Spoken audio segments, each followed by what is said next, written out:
A gente está muito acostumado a viver no país da carteirada, mas é muito importante que fique claro que, em ciência, carteirada não vale. Vamos conversar um bocadinho?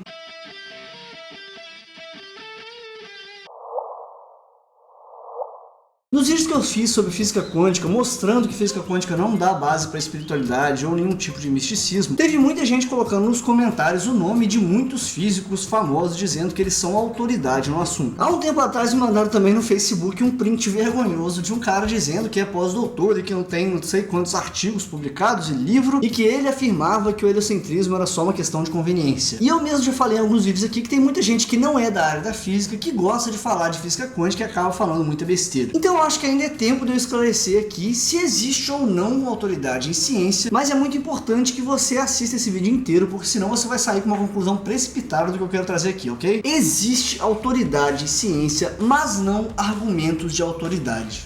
Já vou me explicar. Autoridade em ciência tem uma conotação completamente diferente do que a gente está acostumado, e é aí que muita gente faz confusão. A autoridade em ciência tem a conotação de credibilidade. Quando a gente fala que alguém é autoridade em alguma coisa em ciência, primeiro a gente fala de assuntos muito específicos, de áreas muito específicas, e segundo, a gente não está dizendo que a pessoa é inquestionável. Por que eu estou dizendo que existe uma certa autoridade? Porque é muito mais fácil, por exemplo, uma pessoa que tem um doutorado conseguir publicar um artigo do que uma pessoa que está na graduação, por exemplo. Isso é fato, eu não estou inventando nada aqui, todo mundo que trabalha com ciência sabe disso. Só que existe uma razão muito simples para isso. Periódicos científicos precisam de filtros muito claros e objetivos. E se eles não cobrassem uma certa titulação na hora de analisar os artigos que eles recebem, ia ficar ingerenciável a quantidade de artigos que eles iam receber. E por que é justificável se pedir um diploma nesses casos? Porque cada diploma que você vai acumulando significa que você já teve um contato prévio com vários conhecimentos daquela área e principalmente que você já foi testado e avaliado por outros profissionais que têm conhecimento daquela área. Isso é muito importante porque quem é autodidata corre um sério risco de cair naquilo que a gente chama de ilusões de competência. Que eu já falei num vídeo aqui que o título é Você Não Tem Opinião, eu vou linkar no final desse vídeo aqui, e eu acho que também o Atila e o Yuri já falaram desse assunto, eu vou colocar na descrição aí. Por mais que você seja muito curioso, estudioso e criterioso, a chance de você entender errado algumas coisas e não saber que você entender errado é muito grande. E eu não tô aqui desmerecendo quem estuda por conta própria, quem é autodidata, até porque eu também sou autodidata e eu estudo muita coisa por conta própria. A questão é que é simples, quando você estuda por conta própria, você não está sendo testado por outras pessoas da área. É você mesmo que está testando o seu conhecimento naquilo ali, sem ser testado por alguém que tem conhecimento maior do que você. Essa é uma das grandes importâncias do professor. As pessoas reclamam muito de provas e avaliações, mas é principalmente porque é nesses momentos que o conhecimento que a gente acha que tem é avaliado e colocado à prova de forma objetiva. Você pode se enganar à vontade a respeito do quanto você acha que você conhece sobre um certo assunto, mas você não pode enganar um teste que seja objetivo e específico a respeito desse assunto. Isso vale muito para física e outras ciências naturais e exatas, mas principalmente para ciências sociais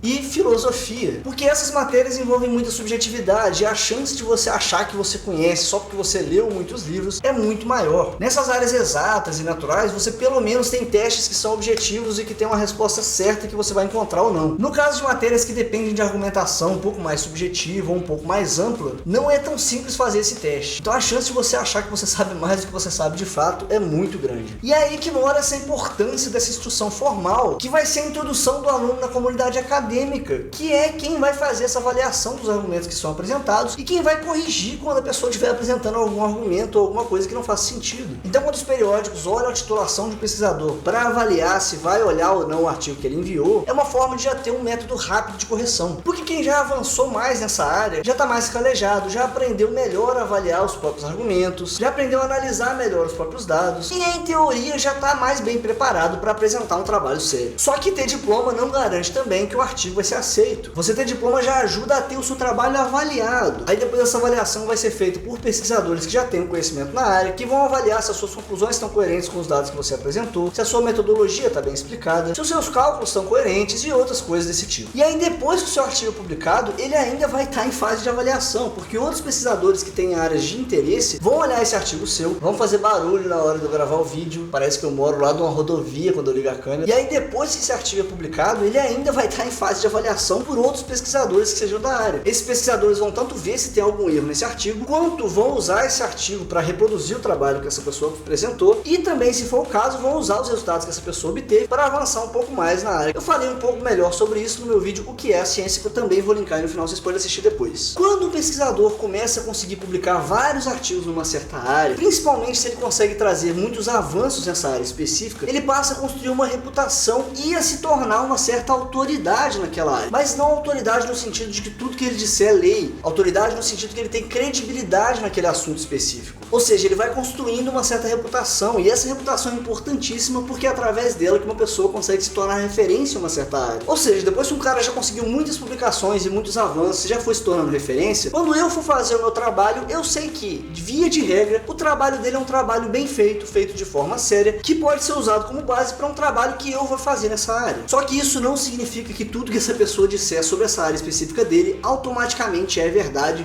e se torna verdade no momento em que ele disser. E mais ainda, não significa que ele tem credibilidade sobre qualquer assunto científico e até assunto de física especificamente. Essa credibilidade em ciência é muito difícil de você conquistar e existe muita cautela para você conseguir manter. Por mais trabalhos excelentes que você tenha apresentado, basta você colocar uma coisinha que você tirou atrás da orelha, basta uma pequena farsa, basta um pequeno deslize, uma pequena besteira que você fale para essa credibilidade ser jogada água abaixo, e leva anos para você recuperar quando consegue recuperar. Então a autoridade aqui em ciência não é um passe livre para falar qualquer besteira que quiser, e principalmente argumentos de autoridade não valem em ciência. Então mesmo esses pesquisadores que são autoridade em algum assunto, ou seja, tem grande credibilidade em uma certa área, tem que evidenciar, justificar e embasar muito bem qualquer hipótese e proposta que eles tragam. Então se eles deram uma entrevista afirmando qualquer coisa que seja sobre ciência ou sobre outras áreas principalmente, isso não é verdade automática, porque argumentos de autoridade não funcionam em ciência. Percebe a diferença agora? Uma coisa é você ter autoridade, ter credibilidade num certo assunto, outra coisa é usar argumentos de autoridade, dizer que porque você tem essa credibilidade, o que você está falando é verdade. Você pode ter grande credibilidade em uma área, mas isso não valida automaticamente o que você disser em palestras, livros, documentários ou posts no Facebook. Uma coisa importante que eu esqueci de falar no vídeo, que eu tô colocando aqui como um adendo depois, tá? Vale também a questão oposta. No momento em que você tem evidências boas nas suas mãos, ou que você tá imbuído aí com artigos publicados que evidenciam aquilo que você tá falando, você não precisa ter diploma nenhum. Você não tem que ter mestrado, doutorado, pós-doutorado para poder falar de ciência e poder estar falando coisas mais corretas do que pessoas que têm uma carreira bem construída. A questão é, importam as evidências e os artigos bem embasados que você traz para fundamentar o que você está falando. Então vocês gostam de falar que um cara tem uma carreira consagrada e ele não ia arriscar isso defendendo o misticismo se não fosse verdade.